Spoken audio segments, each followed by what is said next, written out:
Bismillahirrahmanirrahim. Assalamualaikum warahmatullahi wabarakatuh.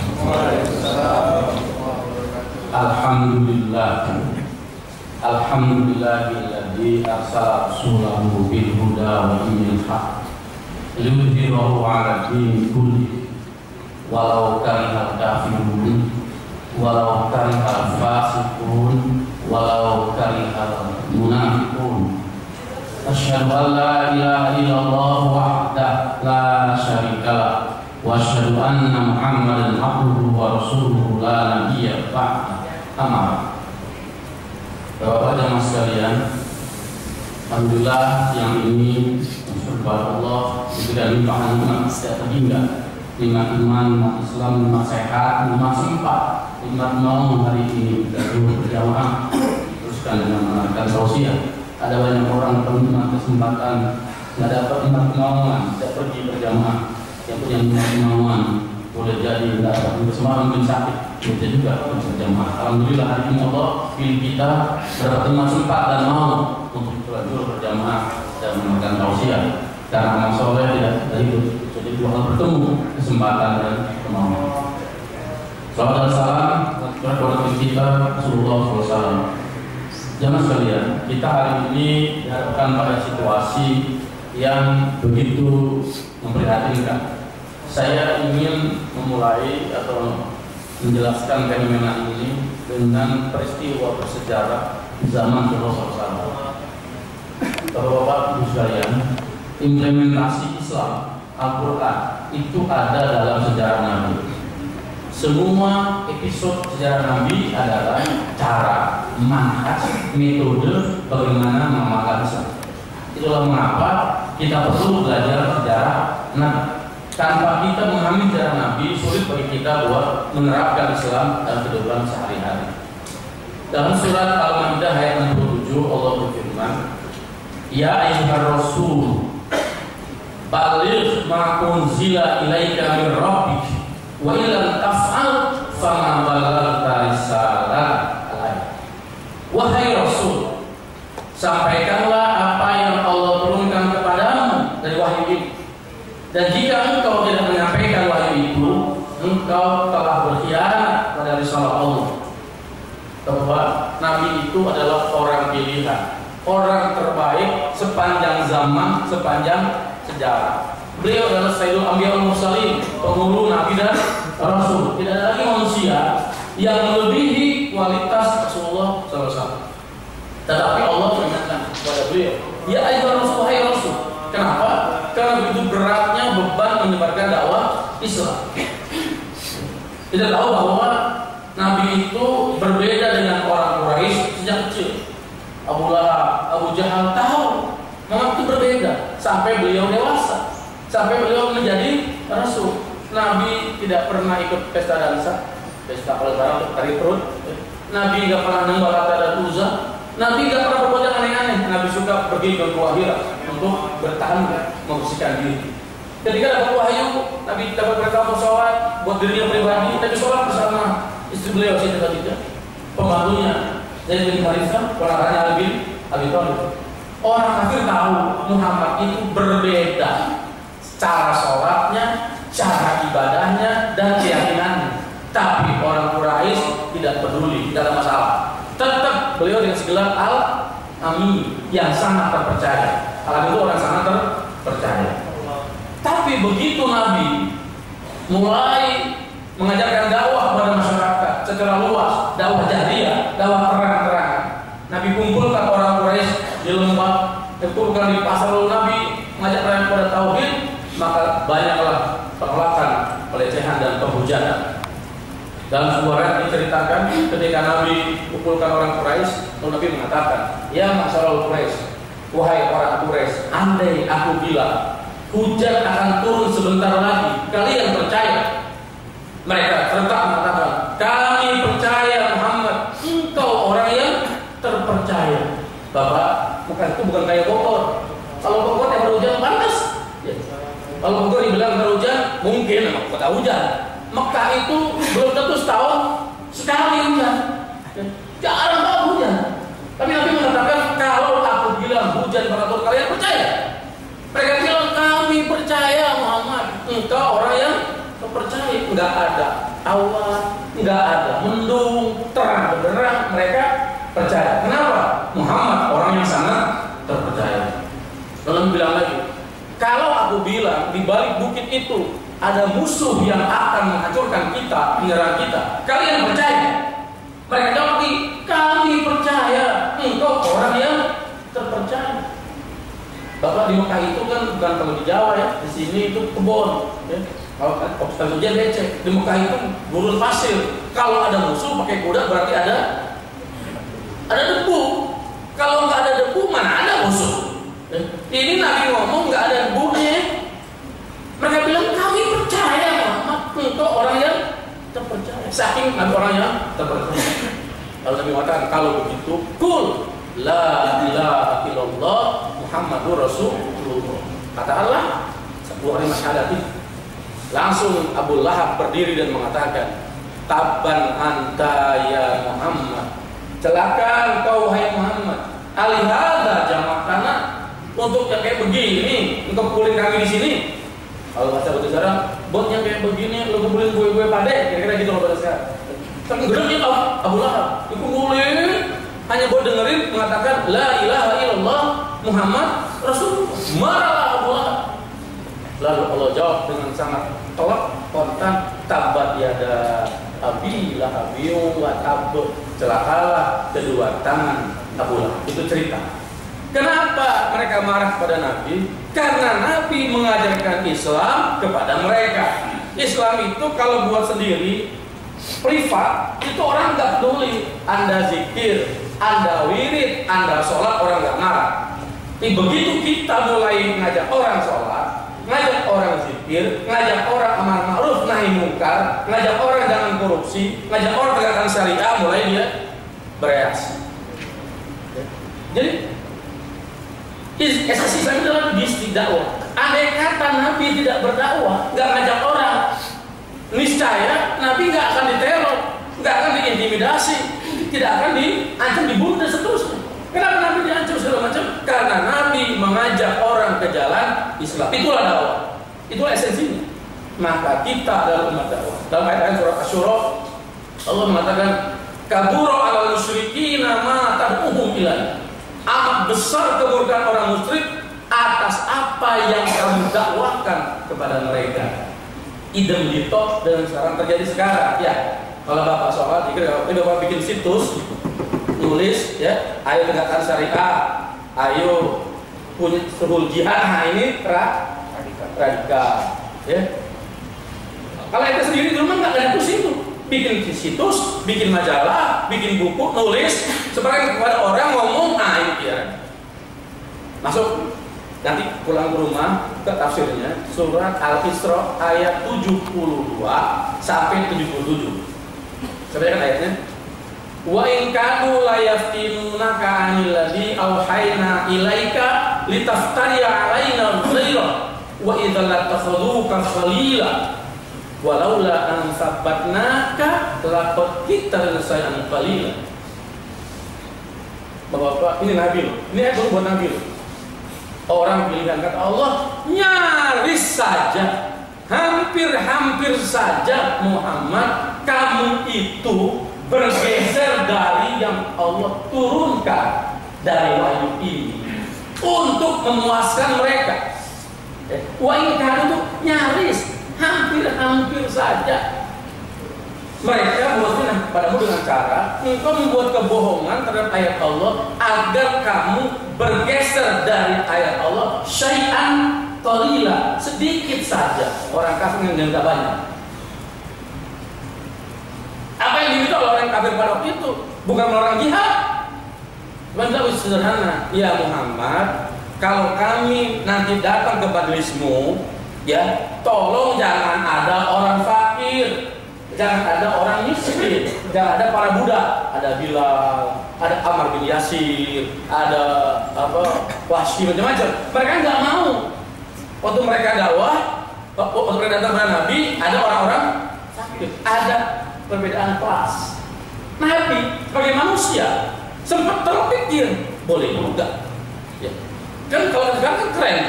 Kalau bos-bos ini dengerin masuk Islam kan keren. Sebagai manusia, makanya wain kadu nyaris. Kenapa nggak terjadi itu? Ayat yang berikutnya, walaula an sabbatnaka, kalau bukan kami Allah yang meneguhkan pendirianmu, laqad kita tarikal syai'an qalila, pasti engkau bergeser pada mereka sedikit saja. Bapak-bapak Ibu, bayangkan orang kayak Nabi, Rasul yang mulia, manusia terpilih di antara orang pilihan, manusia pilihan di antara orang-orang terpilih, toh Allah ingatkan, apalagi kita. Ya. Jadi Nabi itu terbayang selintas. Gagasan ini menarik. Datang juga tawaran yang lain. Ya Muhammad, daripada kita ribut-ribut nih, pecah belah antar keluarga, ya kan? Kakaknya Islam, adanya kafir, ibunya Islam, suaminya kafir dan seterusnya, ribut antar kaum ini. Udah kita deal dah. Yang mana dealnya? Sehari kami menyembah Allah, sehari engkau menyembah Lata dan Uzza. Win-win solution. Deal.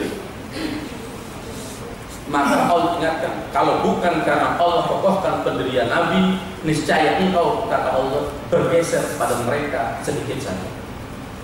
Kalau itu yang terjadi, kata Allah, idzan dikfal hayati wa dikfal mamat, engkau akan ditimpa oleh azab berlipat ganda di dunia maupun hidup nanti setelah mati. Bayangkan, kan mustahil, nggak mungkin terjadi seorang Rasul pilihan pasti akan begitu, nggak mungkin kan? Dia punya mutu yang terbaik, tapi sebagai manusia itu yang godaan ada saja. Maka Nabi sempat terlintas, karena itu Allah ingatkan.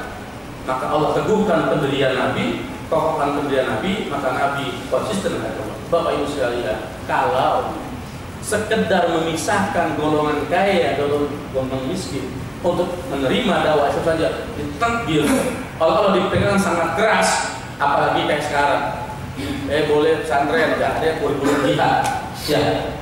Boleh bikin masjid ceramah, nanti disertifikasi, ustadz kudu pakai SIM, surat izin mengajar, atau SIC, surat izin ceramah, macam-macam. Jadi yang sekarang ini terjadi bukan baru sekarang, dari zaman dulu. Allah sudah mengatakan sunnata man qad arsalna qablaka mir rusulina. Itu adalah sunnah yang terjadi pada rasul-rasul sebelum kau, dan itu tidak pernah akan berubah. Artinya kita ini, pengikut Nabi ini, akan mengalami hal yang sama ketika kita mendakwakan Islam, ketika kita menegakkan Islam. Tapi kalau kita cicing wae, menang-menang baik, asik dengan diri sendiri, nggak ada gangguan itu selalu datang pada saat kita mengajarkan Islam, menyebarkan Islam. Itu mengapa? Kalau kita baca sejarah Indonesia dari zaman Belanda, Orde Lama, Orde Baru, itu sarwaketa sami mawon, ya, nggak jauh-jauh beda. Yang sekarang ini terjadi adalah pengulangan atas apa yang terjadi sejak masa Belanda. Maka Bapak almarhum Muhammad Natsir, tokoh Masyumi waktu itu, waktu dalam bukunya, kita selekta itu mengingatkan kepada kita, kalau orang Islam itu beribadah, dibiarkan. Kalau orang Islam berbisnis, diawasi. Orang Islam berpolitik, dihancurkan. Kalau beribadah, mangga software. Ya. Kalau mulai berbisnis, awasi, hati-hati jangan sampai jadi orang kaya. Jangan sampai jadi konglomerat.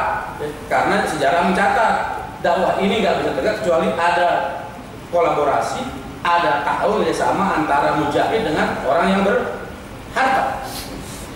Yang ketiga, kalau umat Islam ini berpolitik, hancurkan. Dan ini yang sekarang sedang terjadi. Fir'aun itu nama yang legendaris, diulang-ulang oleh Al-Quran. Pentolan ada dua, pentolan biang kerok kekafiran itu. Manusia namanya Fir'aun, ya, ulang-ulang. Jin namanya Iblis, ya. Iblis lagi, Fir'aun cerita berulang-ulang. Bahwa dia siap surat ada cerita tentang Iblis dan Firaun. Raja Namrud ya, ketika menghadapi Firaun, menghadapi Nabi Ibrahim, itu dialog dulu. Musa dengan ketiga dialog dulu kan, dialog pakai tongkat, kalah baru dikejar. Ini kagak pakai dialog, nggak kayak apa, langsung main. Nah, tapi sekali, kenapa ini terjadi? Jawabannya sederhana. Banyak orang lupa bahwa Indonesia adalah negara yang paling berbahaya di mata musuh dari kategori Islam. Pertama, Indonesia negeri terbesar Muslim di dunia, setuju ya? Wah, pokoknya data itu haji daftar sekarang 2025 baru berangkat, ya. Kalau dulu 2030 kali, 15 tahun lalu, itu antri gila-gilaan, panjang. Umroh bunyi-bunyi. Yang kedua, Indonesia adalah negara di mana sumber daya alamnya terlengkap di dunia. Arab punya minyak, iya, tapi enggak punya kebun tuh. Ya, Indonesia mau apa sih? Minyak, ada. Gas, ada. Tembaga, ada. Perak, ada. Sawit, ada. Karet, ada. Coklat, ada. Kopi, ada. Kelapa, ada. Laut. Ikannya itu dari Vietnam, Hong Kong, Taiwan semua mencuri di Indonesia. Itu baru ikannya, belum kekayaan anak-anak hayati ini luar biasa. Indonesia ini, dan secara historik Indonesia adalah basis kerajaan Islam di masa lalu. Ya. Ingat kerajaan Banten di Banten Islam, kerajaan Tidore di Maluku Islam, kerajaan Ternate, kerajaan Goa di Sulawesi, kerajaan Bima di NTB, kerajaan Banjar di Kalimantan, kerajaan Demak di Jawa, Palembang di Sumatera Selatan, semuanya adalah kerajaan Islam. Kalau ini dikembalikan, maka Indonesia berpotensi besar untuk bisa memberi warna Islam ke seluruh dunia. Itu mengapa di Indonesia ini dari zaman dulu sampai sekarang itu dilarang Islam itu tegak sebagai sebuah sistem, apalagi berpolitik. Cuman yang sekarang ini itu mengenai terlalu bodoh. Harusnya kalau ada interdikit gitu, ada dulu, panggil dulu, tutup. Jadi masih kelihatan intelek. Ini tiba-tiba main tutup itu. Soeharto saja zaman udah baru nggak gitu amat. Masih ada proses dialog, masih ada proses tanya, bukan main seperti itu. Nah, jadi apa yang tadi dibalik ini? Ya, ISIS, radikalisme. Bapak-bapak pasti masih ingat dulu kayaknya semua saya. Zaman Orde itu kita kenal namanya Komando Jihad. Ada IDI, ya, ada Imron, ada Warman. Serem. Pokoknya itu kalau Islam tuh IDI, Imron, Warman. Bahwa di antara muslimin ini ada yang semangit, ya, tapi minus pemahaman fikusiro, maka main tabrak. Kalau baca dalam sejarah itu, Umar itu udah nggak sabar mau gambarin Abu Jahal. Udah nggak sabar, gendut luar biasa. Kenapa kita jadi begini nih? Diancam-ancam, kok diam-diam aja? Nabi mengatakan, kufu aidiakum, tahan tanganmu, aqimus shalah wa atuz zakat. Sholat ada, belum saatnya, perlu tahap. Umar nggak sabar, karena dia kan jagoan, dia kan jawara. Maka ketika hijrah, Anda lihat ketika hijrah itu, ketika orang lain diam-diam, Umar mah terang petenteng, dia tahu 7 kali di Ka'bah, dah diginiin. Kalau dia bilang, hai orang Quraisy, besok Umar mau hijrah, lewat sana, sana dan sana. Siapa yang mau jadi janda istri dan yatim anak boleh juga. Itu kalau pakai logika sederhana, maju 30 Quraisy terbuk, kira-kira mau mati nggak? Mati nggak? Mati juga. Kalau 30, 40 mau kalah juga. Ini bang nyali. Begitu macannya mangap, itu kebo yang 1000 takut juga ya. Lihat di film animal itu ada bison kebo 100, tanduknya panjang 1 ton, 8 kintal, 2 ton, macan cuma 2, mana yang lari? Kebo 100 tuh. Wah, tanduknya panjang-panjang, padahal gede-gede, macan cuma 2, mana yang lari? Kebo. Karena macan ditakdirkan buat punya nyali, ya. Makanya siapa raja hutan? Macan, bukan kebo. Kalau paling gede kan kebo, bison, gajah, atau badak paling gede. Tadi yang FC sampaikan, kita ini gede. Apa? Ayam, daging, susu. Gede, tapi akan bikin kayak Al-An'am, kayak binatang ternak. Nah, umat tidak sabar, tapi Allah dan Rasulnya melarang karena saatnya belum tiba. Kita juga banyak orang-orang yang nggak sabaran, lalu, nah orang-orang nggak sabaran inilah yang lalu dibikin, kalau dalam bahasa politik namanya tuh dibikinkan dendam. Maka orang akan menari dari dendam itu. Ya. Kalau begitu bikin stigma, ini Islamik. Dulu namanya Komando Jihad, dulu namanya Warman, Imron, sekarang namanya ISIS. ISIS habis nih, ISIS ini 2 tahun selesai nih ISIS, muncul lagi yang lain. Jadi kita jangan jadi orang kagetan. Wih, kok ISIS serem. Ada teman saya Ustaz baru pulang umroh, kan palanya agak gundul tuh, lontos, baru pulang umroh. Ikutnya dada panjang. Itu masuk kampus ngajar, teman bilang, nanti ISIS sih.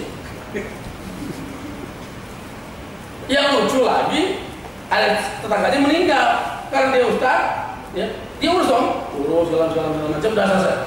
Sampai ketika dia dikuburkan, Ustaz ini nggak bacakan azan, ya. Jangan mesti Ustaz ISIS. Besok kalau ente nggak pakai kudut ISIS aja. Besok yang terakhir rakaat ISIS. Ini stigma buruk yang sengaja ditempelkan. Bedanya zaman suatu dulu itu lokal, ya. Cuman rezim sini sekarang sudah berkolaborasi, strategi Alibortok itu diadopsi oleh Amerika, disebarkan di mana-mana. Maka sekarang jadilah yang kayak begini tadi. Jadi siapa yang dididik oleh ini? Tidak lain yang bukan adalah mereka yang mencoba menegakkan. Nah, tadi kata Pak Nasir, kalau Islam tuh Muslim tuh beribadah dibiarkan, kalau dia berbisnis diawasi, kalau dia berpolitik dihancurkan. Kenapa dihancurkan? Karena Bapak Ibu Utsman bin Affan pernah mengatakan begini, ada banyak persoalan yang tidak selesai dengan Al-Quran, selesai dengan sultan. Tidak berarti Utsman mengatakan Quran tidak sempurna. Quran itu kan konsep, ini kan konsep norma nilai. Dia baru hidup kalau dia ditegakkan dalam sistem yang berlaku sehari-hari. Kalau enggak, sudah kayak hari ini. Karena Anda pergi ke mall, lobby bagus ya, lobby buat nongkrong, enak, datang musolanya, istri ada di basement, ya, temennya campur sama apa tuh, pipa gas ya, sama knalpot mobil. Orang kemarin ke Bali, ke Bandara Ngurah Rai, susah buat sholat karena musolanya di pojok. Betul, Bali itu Hindu, tapi ingat ya, datang muslim banyak. Bayangkan kalau ada sultan yang ngerti Islam. Misalnya Rasulullah bilang, bikin gedung kayak beginilah nih, bikin gedung sekian lantai, satu lantai buat masjid, enak kan? Betul kan? Bikin hotel sekian meter, sekian persen buat tempat ibadah, bikin mall sehingga orang datang itu tenang. Ini orang kalau datang ke tempat-tempat belanja, tempat-tempat hiburan, tempat-tempat rekreasi, susah buat sholat karena antara luas pengunjung dengan tempat ibadah tidak seimbang. Kenapa? Karena sistemnya tidak dibikin. Maka kata Utsman ada beberapa persoalan yang tidak selesai dengan sultan. Itu tadi Anda baca dalam sejarah. Kenapa Nabi mencari tempat hijrah pertama adalah ke Taif? Ya, ke Taif gagal, disabitin oleh orang Taif. Lalu kirim ke Habsyah, ya, ke Ethiopia. Ya. Kirim, terakhir baru hijrah ke Yastrib, Madinah. Untuk apa? Untuk membuat home base, basis di mana Islam itu tegak, di mana Islam itu menjadi sistem yang berlaku. Islam tidak ditegakkan sulit, dan itu adalah politik. Nah, yang ingin dibidik oleh orang-orang ini adalah bagaimana Islam itu cuma jadi agama privat. Bapak Ibu sekalian, nanti ke depan kita akan bahas itu. Apa yang membedakan antara ajaran Islam dan ajaran lain? Islam itu agama yang sangat menekankan kepada nilai-nilai sosial. Sangat. Ya. Anda buka dalam surat Al-Das ya, bagus. Ada dialog surga dengan neraka. Ditanya, kan kamu masuk dalam neraka sakor, wahai penghuni neraka.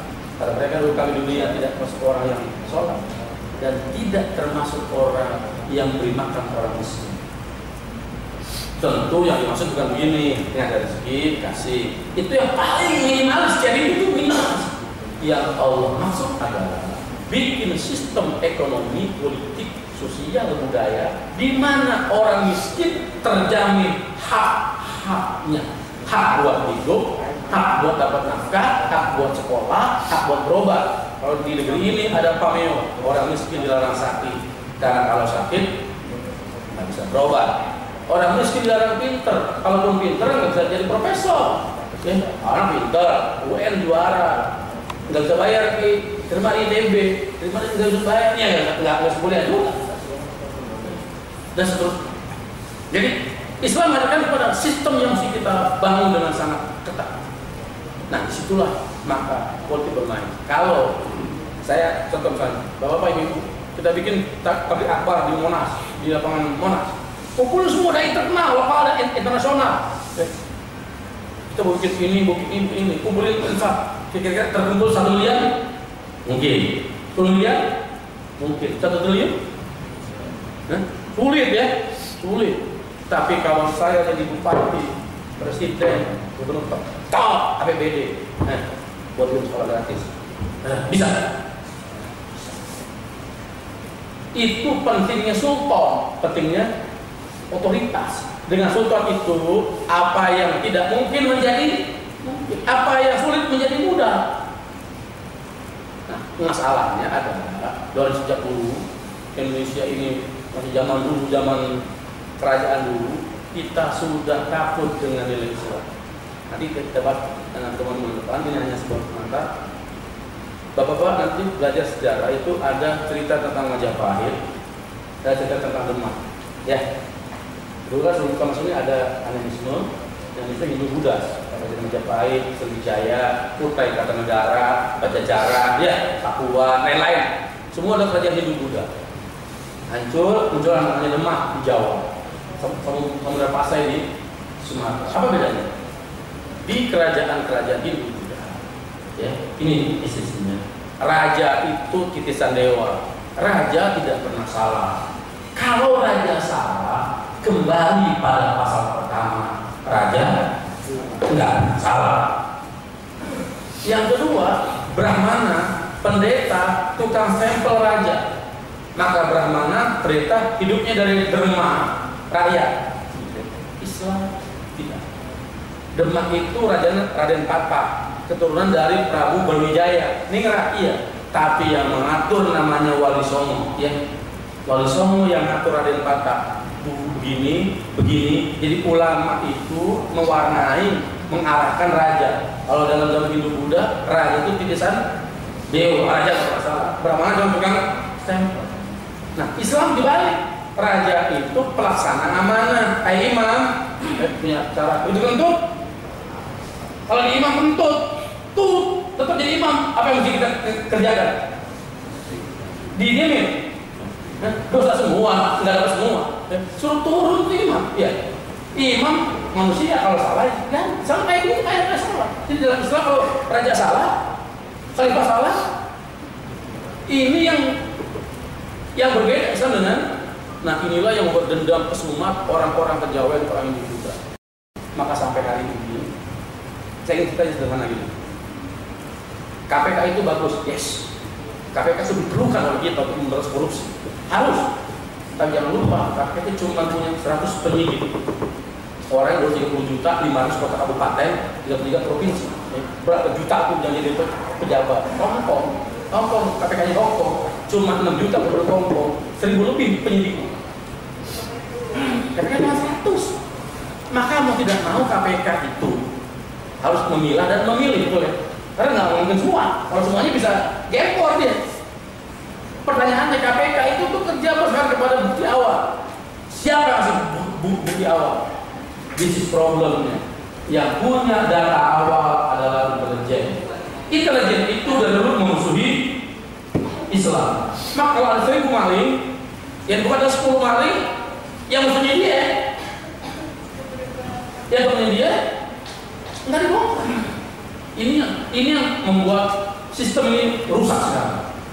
Ada lihat ya, hampir semua yang kena itu mayoritas adalah mereka yang pakai Islam atau berlatar belakang Islam atau mantan aktivis. Mereka salah, iya. Korupsi, iya. Tapi pertanyaannya kenapa yang kayak gitu yang lain kaya? Masalahnya KPK tidak bisa menembus yang nggak ada data. Data itu dari mana? Dari orang yang buka ini. Sutrek. Kebetulan juga teman-teman kita ini yang bertopik ini kurang canggih juga. Kadang-kadang terlalu muda.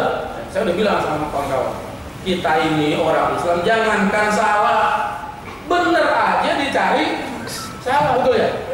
Misalnya contoh sederhana, saya lah Ustaz, itu ada jamaah kalau Ustaz, saya konsultasi soal apa? Soal keluarga. Udah deh, datang ke rumah Anda, jangan, ada laki saya galak. Udah datang ke rumah saya lah. Oh nggak mau Ustaz, ada orang lain yang denger. Nih cerita misalnya, kalau gitu deh, Ustaz juga kalau kita ketemu situ tuh di McD Sarinah, ramai kan bisa ngomong berdua, ya, betul ya? Nih kalau saya bodoh, ya, setuju. Niatnya baik loh, pengen memecahkan masalah. Dia datang pakai orang mini, kayak you can see ngobrol, apa kata orang? Orang nggak lihat niat, yang lihat adalah apa yang terlihat. Orang nggak lihat niat, woi gue kan begini, urusan udah, ya. Tapi kenyataannya lu kelihatan lagi begitu tuh. Ya, Pak saya masuk. Kita jangankan salah, bener aja dicari salah. Apalagi kalau salah habis tuh. Nah sekarang ini mereka karena ini sudah partai sudah kerjain habis, ya kan? Apa yang belum aktivis ini? Hari ini penguasa dunia kan yang masalah internet, ya bikin itu, maka dibelah harga. Yang dibidik adalah bagaimana mereka masuk ke Islam. Dan saya katakan mereka ingin menerapkan cahaya Allah. Orang munafik, orang fasik, orang kafir sama semua. Pertanyaannya, apa yang mesti kita lakukan sekarang? Bapak sekalian, tadi sudah saya sampaikan bahwa kita ini akan dibiarkan terceria. Kita akan dihabisi kalau kita berbuat sesuatu.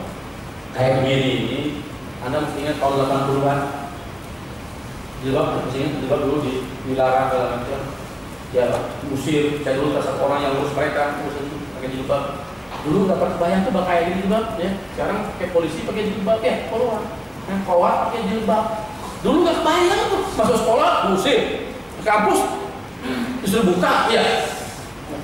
Mereka hanya yang terjadi bukan habis malahan. Artinya jangan pernah putus asa terhadap rahmat Allah. Wa makaru wa makarullah wallahu khairul makirin. Kita bikin rencana, Allah bikin rencana. Allah yang paling ahli, paling hebat membuat rencana. Jadi saya ngajak kamu semua tidak terdiam diri. Ini persoalan serius. Ini adalah tes case. Kalau kita diam, mereka akan makin menggila. Tapi kalau kita berbuat sesuatu, mereka akan mikir 1000 kali. Caranya adalah kita harus terlibat dalam dakwah. Harus. Kalau tidak, maka kita akan jadi tadi buih di lautan. Persoalannya, sudah semua orang bisa dakwah. Iya. Iya kalau dakwah dalam konteks ngomong, betul semua bisa ngomong kan, nulis, betul semua bisa nulis. Tapi ada cara yang paling mudah menulis. Sisihkan rezeki kita, infak kita, beli majalah, beli buku, bagikan kepada teman-teman kita. Itu akan terjadi, rasanya sangat hebat sekali. Itu semua bisa. Dakwah itu Bapak jangan bukan ceramah. Ceramah bagian dari dakwah. Taklim bagian dari bagian. Dakwah itu luas. Dakwah itu sama seperti kita menanam padi. Padi itu yang kita makan itu beras itu. Bibitnya ditaruh oleh Pak Tani. Ya, Tani kasih pupuk. Ada juga orang lain yang kasih pupuk, kasih air. Dibikin orang-orang yang supaya ada hama, musir hama. Selesai sudah mulai panen, ada ani-ani. Sudah ani-ani ada digiling baru dimasak buat jadi beras. Itu ada dakwah. Semua orang berkiprah, bekerja sama untuk menegakkan Islam. Karena ini yang dituntut oleh agama kita. kita dituntut untuk bagaimana menyebarkan dakwah kepada masyarakat. Caranya sederhana, bisa ngomong bagus, minimal kita sebarkan ide-ide itu, situs, di-upload, disebarkan, buku, majalah, beli, sebar, sehingga nanti insya Allah ini akan terjadi. Kita mesti merubah mindset kita bahwa infak sedekah bukan sekadar masjid atau lembaga-lembaga. Inilah salah satu kelemahan orang Arab. Orang Arab itu kalau infak sedekah buat masjid cepat, buat bikin Islam Center susah. Ada apa dia mau bikin masjid, maka banyak masjid dan kebun sepi kan, udah ada masjid. Atau orang Arab, saya mau bikin masjid lagi nih, bikin masjid 100 meter masjid. Tapi kalau dia bikin Islam Center, dia bikin pusat-pusat peradaban media, akan cepat terjadi. Ketahuilah, dulu Islam pernah berjaya karena kita kuat di media. Majalah Perumahan Islam, majalah Panji Masyarakat, majalah Kiblat, macam-macam. Pak Nasir, Buya Hamka itu terkenal karena dulu ada media. Hari ini kita tidak punya media di tangan mereka. Lihatlah televisi, lihatlah orang. Maka caranya sekarang adalah kita harus bertaruh melawan. Cara bagaimana kita mesti bagian dari orang yang menggerakkan dakwah Islam. Nah, kira-kira itu yang saya sampaikan. Pada sekarang ini kalau ada yang tanya, saya langsung. Ya, baik.